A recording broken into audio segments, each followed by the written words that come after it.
지역민들이 가장 관심을 갖고 있는 이제 질문을 드리도록 할 텐데 제가 이제 뉴스 앵커를 하고 있기 때문에 뉴스에서 최근 들어서 가끔 이제 전해드리고 있습니다. 서울 문산 고속도로 이제 개통이 됐고 2024년을 기점으로 이제 제2순환도로가 파주를 중심으로 건설이 되죠. 네. 예. 일단 저희 제가 경기 도당위원장을 맡고 있는데 그 남북의 차이가 많이 있어서 심지어 북도론도 나오고 있는 상황이에요. 네.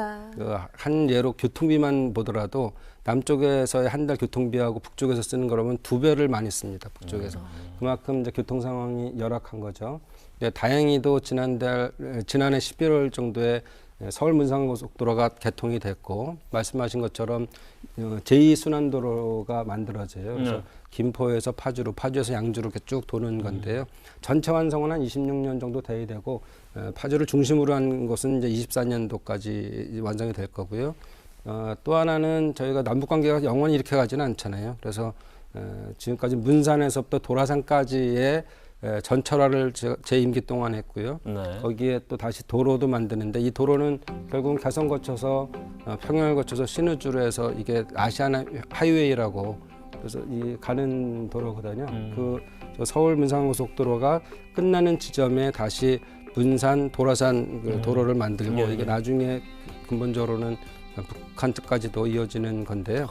제가 한번 해보고 싶은 거는 지금 물류에 대한 문제들이 계속 자율자동차 나오는 것처럼 자율주행 아마 화물차 이걸 한번 해보고 싶어요. 그래서 인천 항만이나 인천 공항에서 하역된 화물을 실어서 그게 서울 문산고속도로를 거치게 되면 서울 지역에 대한 물류도 비용을 줄일 수가 있고 대신 또 앞으로 북쪽으로 가는 또는 중국까지 가는 이런 물류에 대한 것들도 하는데 만들어진 지 얼마 안 됐기 때문에 여기에 자율주행을 한번 해보자. 사실 문제가 없는 건 아닙니다. 이게 우리 트럭 운전하시는 분들의 또 생계 문제도 있고 그렇기 때문에 여러 가지를 좀 고려해서 안전 문제도 좀 있고. 네, 해야 됩니다. 그래서 그렇다 그래도 우리가 자동차의 일종의 강국인데 또 전기 자동차만 믿고 있을 수 없고 이런 다양화된 것들을 생산해서 다른 나라에 수출하는 것도 방법이니까 그런 규제 완화를 통한 충분한 테스트베드 형태에 대한 시험 주행 이런 것들은 해볼 거를 우리가 좀 준비해 줘야 되는 거 아닌가. DMZ가 역설적으로는 또 이제 평화의 상징 지역이도 있고 파주는 또 DMZ와 뗄 수 없는 관계. 평화의 상징을 만들어가는 그런 노력을 파주시가 계속해서 해왔습니다. 저도 뭐 작년에는 영화제를 열지 못했습니다만 코로나 때문에 DMZ 국제 다큐 영화제도 제가 뭐 진행 자주 가봤고 그런데 그런 일련의 많은 사업들이 진행이 되어 왔고 2021년에도 분명히 준비가 될 텐데 어떤 것들이 있는지 몇 개 좀 소개해 주시죠. 네.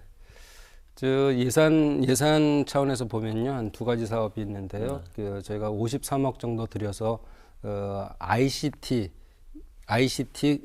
평화 테마 공연과 그다음에 요즘 실감 컨텐츠라는 걸 얘기 많이 하잖아요. 그래서 실감 미디어 컨텐츠 체험실 이렇게 해서 그거를 지금 지을 생각이고요. 그래서 이것이 단순하게 말씀하신 것처럼 이게 평화와 화합의 장이 돼야 되는데 그동안은 이제 분단과 냉전의 상징이었잖아요. DMZ시요. 그래서 이걸 바꾸고 또 세계 유일한 곳이기 때문에 우리 국내에만 알리는 것이 아니라 세계적으로 와서 그걸 실감하면서 평화의 중요성도 느끼고 관광 자원화시키는 게 중요하다 해서 실제로 이루어지고요.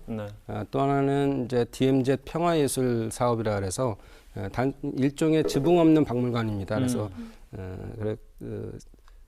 건축까지는 아니어도 건축일 수도 있고요. 그러니까 그런 설치 미술을 통해서 실제적으로 느끼게 하고 체험하게 하고 할 생각인데요. 이게 용역비 3억밖에 안 되지만 뒤에는 380억 정도가 준비되어 있어서 세계 유명 작가들을 좀 초빙해서 단순하게 우리 국내에서만 할 게 아니라 그분들이 공모라기에서 공모 사업을 통해 갖고 정말 제대로 된 체험할 수 있는 그런 시설을 만들려고 하죠. 이제 이런 것들이 이루어지면 소중한 문화 이제 유산일 뿐더러 이제 관광 자원이 되잖아요. 그러면 그동안 파주의 임진각을 중심으로 꽤 외국인들이 와서 안보 관광을 주로 많이 했어요. 근데 이제 안보 관광이라는 걸 벗어나서 평화 관광을 이제 하는 계기가 될 수 있다고 생각합니다. 예. 자, 파주뿐만 아니라 이 미군 밤환 공여지에 대한 개발로 들썩이거나 기대감을 갖고 있는 지역들이 몇 군데 있는데 이제 파주에도 원룸면에 캠프 에드워드 맞죠? MOU를 맞습니다. 네, 체결했습니다. 네. 일정도 궁금해하시는 분 많을 것 같아요. 네. 그 현대 엔지니어링하고 지난해 말에 그 파주시하고 MOU를 맺었고요.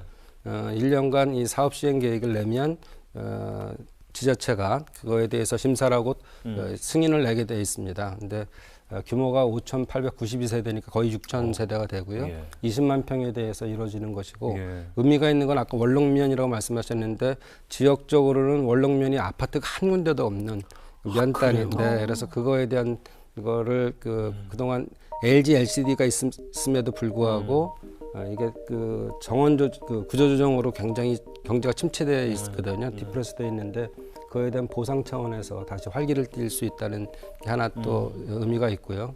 물론 거기에는 뭐 단독주택, 공용주택을 짓는 것도 있지만 기부 체납을 통해서 공원도 짓고 뭐 이렇게 할 생각이고요.